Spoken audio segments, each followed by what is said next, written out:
Hello, welcome to Gaming for Fish. Today we are playing Totally Accurate Battle Simulator aka Tabs. Tabs is a fun game.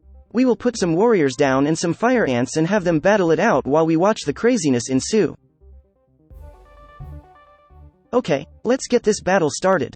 This might get very crazy, but it is fun to watch. Let's see what happens. Those fire ants are crazy.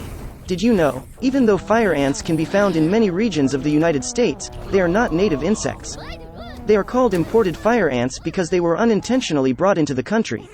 Red and black fire ants came over from South America about 100 years ago, but it is not clear exactly how. The best guess is that these bugs were in the soil being used as ballast in the cargo ships that were going back and forth. That is crazy to think about. While fire ants can be annoying for people, they are also considered a pest species. Their mounds often displace native ants and destroy their environments. These bugs frequently destroy food sources for people and wildlife. Crops at risk around these bugs include corn, okra, soybean, and citrus. That was a fun battle. I think we should try some more battles. So stick around. Now this is a lot of warriors. And even some gladiators. Did you want to know some fun facts about gladiators? Not all gladiators were brought to the arena in chains. While most early combatants were enslaved peoples and people who had committed crimes, grave inscriptions show that by the 1st century AD, the demographics had started to change. Lured by the thrill of battle and the roar of the crowds, scores of free men began voluntarily signing contracts with gladiator schools in the hope of winning glory and prize money. These freelance warriors were often desperate men or ex-soldiers skilled in fighting, but some were upper-class patricians, knights and even senators eager to demonstrate their warrior pedigree. Many ancient chroniclers described the Roman games as an import from the Etruscans, but most historians now argue that gladiator fights got their start as a blood rite staged at the funerals of wealthy nobles. When distinguished aristocrats died, their families would hold graveside bouts between enslaved people or condemned prisoners as a kind of macabre eulogy for the virtues the person had demonstrated in life. According to the Roman writers Tertullian and Festus, since the Romans believed that human blood helped purify the deceased person's soul, these contests may have also acted as a crude substitute for human sacrifice. The funeral games later increased in scope during the reign of Julius Caesar, who staged bouts between hundreds of gladiators in honor of his deceased father and daughter. The spectacles proved hugely popular, and by the end of the 1st century BC, government officials began hosting state-funded games as a way of currying favor with the masses. They didn't always fight to the death. Hollywood movies and television shows often depict gladiatorial bouts as bloody free-for-all, but most fights operated under fairly strict rules and regulations. Contests were typically single combat between two men of similar size and experience. Referees oversaw the action and probably stopped the fight as soon as one of the participants was seriously wounded. A match could even end in a stalemate if the crowd became bored by a long and drawn-out battle, and in rare cases, both warriors were allowed to leave the arena with honor if they had put on an exciting show for the crowd. Since gladiators were expensive to house, feed and train, their promoters were loath to see them needlessly killed. Trainers may have taught their fighters to wound, not kill, and the combatants may have taken it upon themselves to avoid seriously hurting their brothers in arms. Nevertheless, the life of a gladiator was usually brutal and short. Most only lived to their mid-20s, and historian Zhang Zhan the famous thumbs down gesture probably didn't mean death. If a gladiator was seriously wounded or threw down his weapon in defeat, his fate was left in the hands of the spectators. In contests held at the Colosseum, the emperor had the final say in whether the felled warrior lived or died, but rulers and fight organizers often let the people make the decision.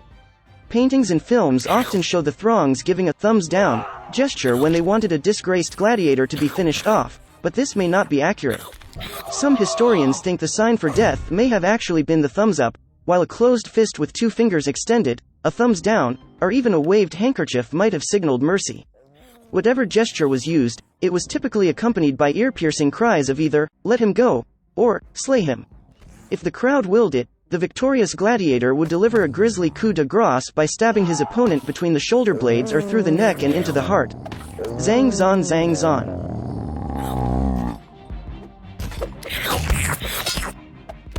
They only rarely fought against animals.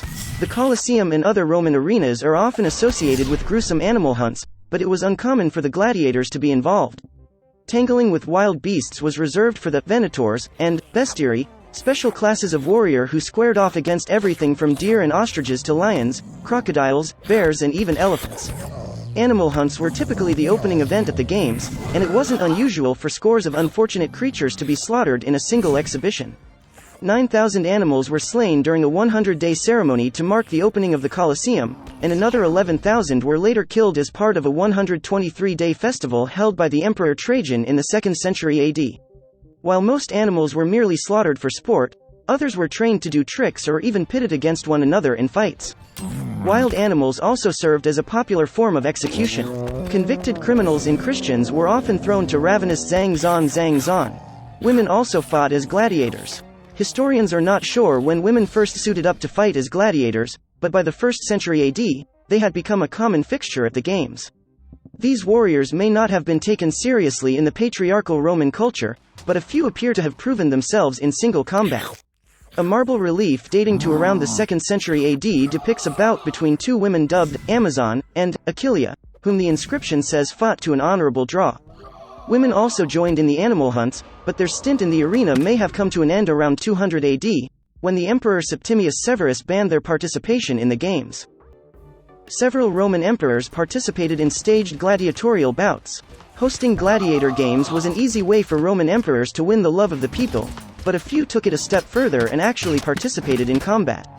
Several rulers performed in the arena including Caligula, Titus and Hadrian, though most likely under highly controlled conditions or with dull blades.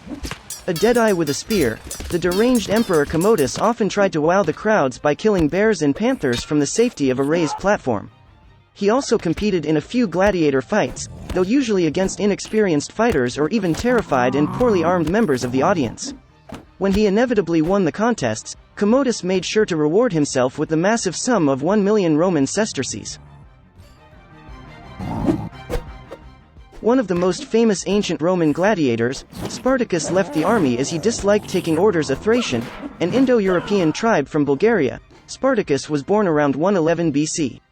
Most historians believe he led a nomadic life and Spartacus was initially a member of the Roman army. However, he wasn't too big a fan of following orders, so he left the military for his good. He was sent to gladiator school as a punishment, but the officials captured him and appointed him as a slave as his punishment for desertion. A man named Lentulus Batiatus bought Spartacus and enrolled him in the gladiator school that he owned. Famous for its harsh regime, they fought barefoot and bare-chested. Not too long after, Spartacus and 70 other slaves escaped the school, stealing kitchen utensils as weapons. Soon, with 70 other slaves, Spartacus planned and executed a perfect escape mission from the school. They fought their way to freedom with kitchen utensils. Although Spartacus is one of the greatest warriors, there are plenty of discrepancies regarding his intentions. Some say he and the other slaves just wanted to escape, while other historians believe that he wished to march on Rome. 5. The Romans quickly realized he wasn't an ordinary slave after his army defeated them in 9 wars. Spartacus and his army began the Third Servile. The Romans, although underestimated at first, quickly understood that these weren't ordinary slaves. They defeated 9 Roman armies, causing chaos in the empire. Since Rome fought 2 wars simultaneously with the best soldiers, Spartacus had an advantage during the fight as those who fought against him were average. We hope you enjoyed these fun facts while watching this video.